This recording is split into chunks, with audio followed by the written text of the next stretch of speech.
Shalom, irmãos, que o Eterno abençoe a todos, graças ao Eterno, mais uma oportunidade que nós temos de estarmos na Sua presença, aprendendo um pouco mais da Sua palavra, aprendendo um pouco mais da Sua Torá.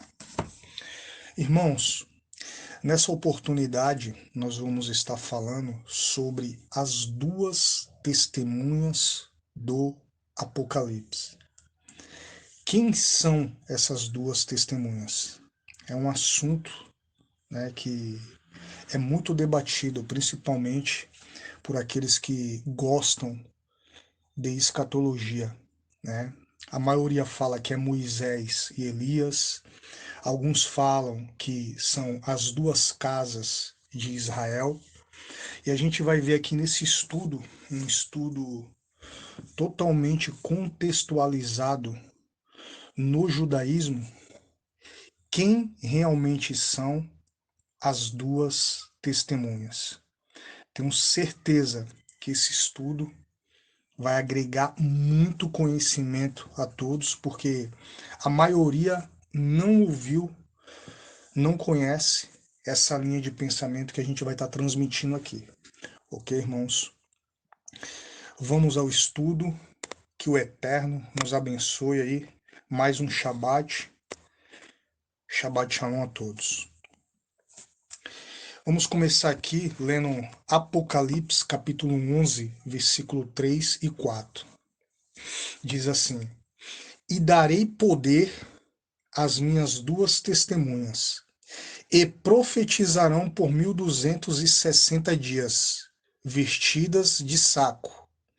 Estas são as duas oliveiras e as duas menorote, que estão diante do Eterno da terra.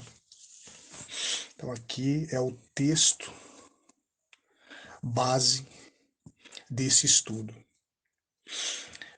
Para muitos, né, irmãos, muitos estudiosos, o livro de Apocalipse ele foi escrito com pedaços de outros livros proféticos do Taná hebraico. Tá? Inclusive a gente tem vídeos aqui no canal onde a gente fala sobre isso.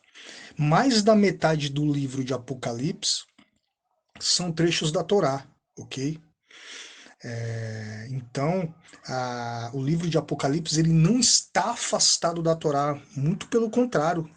Só que como o livro de Apocalipse tem muita metáfora, é muito simbológico, né? Então muita gente não enxerga a Torá ali, mas mais da metade do livro de Apocalipse é Torá, ok? Na verdade, João ele se utilizou de muitas profecias, né, dos Nevim ali, ou livros proféticos, dentre os quais podemos ver ali indícios do livro de Daniel, Ezequiel, Isaías, Zacarias, entre outros. Então, Apocalipse é Taná puro, ok? Apocalipse é Taná puro. Tentar interpretar o livro de Apocalipse descartando o Taná, descartando a Torá, navegar no mar do achismo, irmãos. Pois os livros proféticos eles servem de pano de fundo para o Apocalipse. Entre as profecias descritas nesse livro, encontramos uma que se interpreta totalmente no livro de Zacarias, a profecia das duas testemunhas. Muitos acham que esses dois personagens são literais e concluem que sejam Moisés e Elias, como a gente falou, né? Que virão novamente à terra para profetizarem antes do final dos tempos. Outros acham que serão dois profetas cristãos que profetizarão antes do suposto arrebatamento. E por aí vai. Nesse estudo a gente vai ver aí, pelo contexto judaico aí das escrituras, quem realmente são as duas testemunhas. A gente vai utilizar o Midrash e o contexto judaico-hebraico para desvendar esse mistério. Primeiro a gente tem que observar os detalhes expostos na profecia. Diz que essas duas testemunhas profetizariam por um determinado período de tempo. Profetizar em hebraico também significa, entre outras coisas, falar em nome do Eterno. E o próprio texto as chama de testemunhas. Ou seja, nós já temos aqui, né, base bíblica, né, subsídio suficiente para determinar o que realmente seja essas duas testemunhas, né? Vamos ao livro aqui de Zacarias, que a gente vai ver o que o profeta ele tem a nos dizer aqui. Livro de Zacarias, capítulo 4, do versículo 1 ao 6. Diz assim: E o anjo que falava comigo voltou e despertou-me, como um homem que é despertado do seu sono. E disse-me: O que tu vês? E eu disse: Olho, e eis que vejo uma menorá toda de ouro, e um vaso de azeite no seu topo, com as suas 7 lâmpadas e 7 canudos, um para cada uma das lâmpadas que estão no seu topo. E por cima dele 2 oliveiras, uma à direita do vaso de azeite e outra à sua esquerda. E respondi dizendo ao anjo que falava comigo: Meu senhor, o que significa isso? Então respondeu o anjo que falava comigo, dizendo-me: Não sabes tu o que é isso? E eu disse: Não, senhor meu. E respondeu-me, dizendo: Esta é a palavra de Deus a Zorobabel, dizendo: Não por força nem por violência, mas sim pela minha ruache, diz o Eterno dos Exércitos. Isso está escrito no livro de Zacarias, capítulo 4, do 1 ao 6, como a gente já falou. Zacarias, ele declara que a menorá e as 2 oliveiras é a palavra do Eterno. Vou repetir. Zacarias declara que a menorá e as 2 oliveiras é a palavra do Eterno. Ou seja, para o povo de Israel, a palavra do Eterno, ou escrituras, era formada pela Torá e pelos escritos dos profetas. E Yeshua também considerava essa mesma terminologia todas as vezes em que expressava a lei e os profetas. Isso está lá em Mateus capítulo 11, verso 13. Vamos ler aqui o verso, irmãos. Mateus 11, 13, né? Porque todos os profetas e a lei profetizaram até João. Em Mateus 22, 40 diz: A estes 2 mandamentos estão sujeitos toda a lei e os profetas. Em Lucas 16, 16 diz: A lei e os profetas profetizaram até João. Ok? Em Lucas, capítulo 24, diz: Ora, não era imprescindível que o Cristo padecesse para que entrasse na sua glória? Então, iniciando por Moisés e discorrendo sobre todos os profetas, explanou-lhe o que a seu respeito constava em toda a Escritura. Tremendo aqui as bases bíblicas, né? Então vamos continuar aqui. Yeshua também considerava essa mesma terminologia todas as vezes em que expressava a lei e os profetas. A gente leu aqui, né? Mateus 11, 13, Mateus 22, 40, Lucas 16, 16, Lucas 24, 26 e 27. Né? E Yeshua deixa ainda mais claro, né, a Torá e os profetas como as 2 testemunhas ao fazer a seguinte declaração. Vamos ler de novo. Né, Mateus 11, 13. Porque todos os profetas e a Torá profetizaram até João. Em Lucas ele usa a expressão já resumida, Torá e profetas, né? Lucas 16, 16. A Torá e os profetas profetizaram até João. Desde então é anunciado o reino de Deus e todo um homem se esforce para entrar nele. Nesses 2 textos citados acima, nós verificamos que tanto a Torá como os escritos proféticos são apresentados profetizando. Isso é, transmitindo a palavra do Eterno. Em Apocalipse diz que as duas testemunhas estavam vestidas de pano de saco. Vestir pano de saco no contexto judaico significa luto, aflição. Isto seria um indício de que essas duas testemunhas seriam mortas, ou, em outras palavras, né, silenciadas. Olha só, irmãos, acompanhe o raciocínio. O profeta Amós nos declara que haverá um tempo em que a palavra do Eterno será silenciada. Buscarão por ela, mas não a encontrarão. Isso está no livro de Amós, capítulo 11, versículo 12. Estão chegando os dias, declara o Eterno, em que enviarei fome a toda a terra. Não fome de comida nem sede de água, mas fome e sede de ouvir as palavras do Eterno. Os homens vaguearão de um mar até o outro mar, do norte até o oriente, buscando a palavra do Eterno, mas não a acharão. Durante, irmãos, a grande tribulação, né, o tempo ali da angústia de Jacó, os ímpios tentarão destruir a palavra do Eterno. A gente sabe, né, que o anti-Machia vai se levantar contra tudo que se chama a Deus e adora. A gente tem vários vídeos aqui no canal falando sobre isso. Ok? Isso é a Torá. A Torá, o Taná. O mundo ficará sem a luz das Escrituras. Ok? Por um período de tempo. Que venha coincidir com a morte das duas testemunhas. Ok? Tá vendo como as coisas se encaixam, irmão? Ok? Não era apenas Yeshua que considerava a Torá e os profetas como a palavra do Eterno. Os apóstolos também usavam essa mesma terminologia. A gente verifica isso nas palavras de Shaul Hachalia quando confessou publicamente que fazia parte da seita dos nazarenos. Mas confesso-te isto, que segundo o caminho ao qual chamam de seita, assim eu sirvo a Deus de nossos patriarcas, crendo tudo quanto está escrito na Torá e nos profetas. Isso está escrito no livro de Atos, capítulo 24, versículo 14.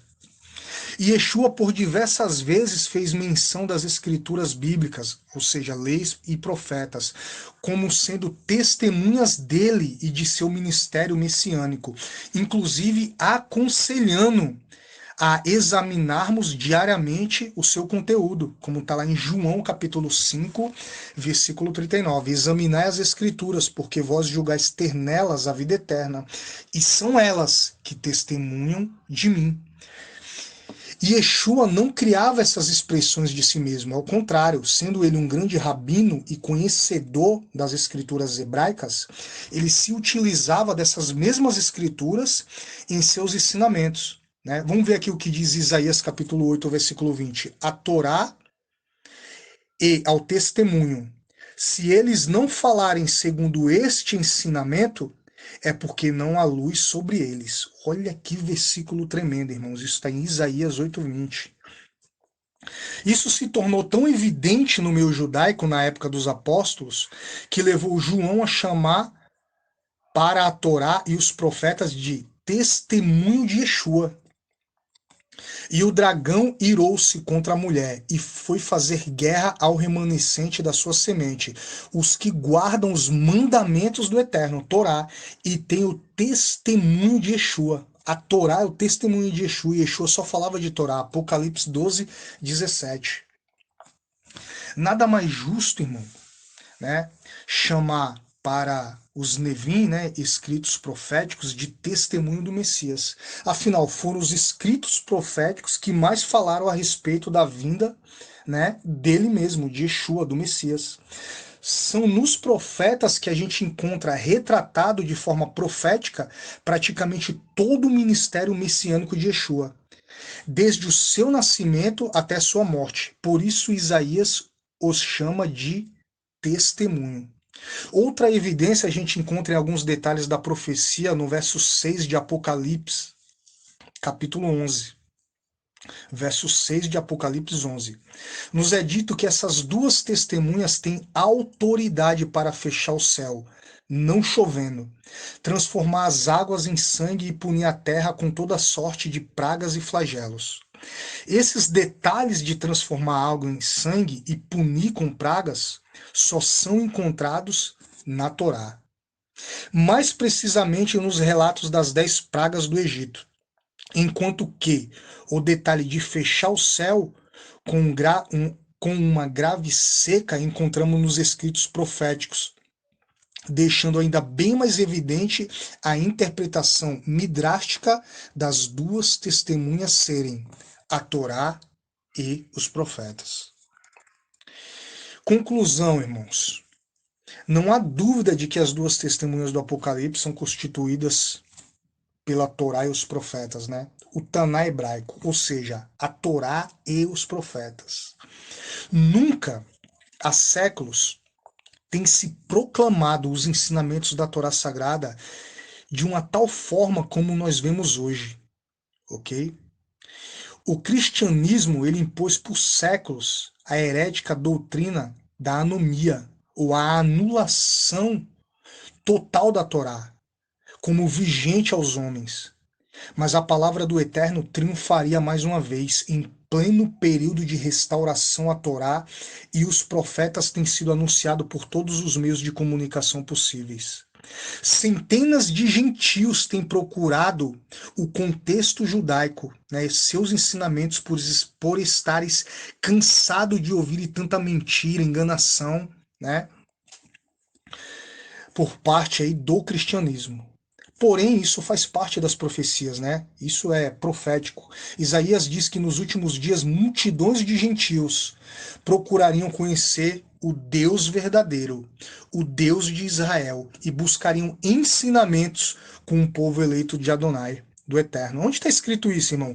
Isaías capítulo 2, versículo 2 e 3. E acontecerá que nos últimos dias que se firmará o monte de Adonai, no cume dos montes, e se elevará por cima dos outeiros, e ele concorrerão todos os gentios. E irão muitos povos e dirão: Vinde, subamos ao monte do Eterno, né? A Beite do Eterno, a casa de Deus, para que eles nos ensinem os seus caminhos e andemos nas suas veredas. Porque de Sião sairá a Torá, e de Jerusalém a palavra do Eterno. Isso é tremendo. A Torá sagrada, né, é a palavra de Deus, né? A Torá não serão encontrada ou anunciada, irmãos, em alguma igreja cristã ou em algum grupo religioso aí isolado por aí. Não. A palavra do Eterno ela vai ser encontrada com o verdadeiro povo do Eterno, o povo pelo qual o Messias veio, aqueles que possuem os oráculos do Eterno. Depois vocês leem lá Romanos capítulo 3, 1 e 2. Ok? Apenas o Israel restaurado, né, ou o remanescentes, possuem o testemunho do Messias, pois Adonai, o Eterno, deu a eles. E se algum gentio quiser conhecer, deverá ser devidamente enxertado na oliveira do Eterno, que é Israel. Leia lá Romanos capítulo 11, versículo 17. A gente sempre está falando sobre isso aqui, o enxerto. Do contrário, irmão, permanecerão nas trevas, onde haverá choro e ranger de dentes. Shalom, irmãos. Vamos parar por aqui, ok? Mais um Shabat abençoado. Espero que esse estudo aí abençoe a vida de todos, agregue conhecimento. Tenho certeza que vai, ok? As duas testemunhas, né, irmãos? A Torá e os profetas. É a palavra do Eterno, né? Fique na paz do Senhor, na paz do Eterno, na Shalom do Eterno. Shabbat Shalom, que o Eterno abençoe a todos.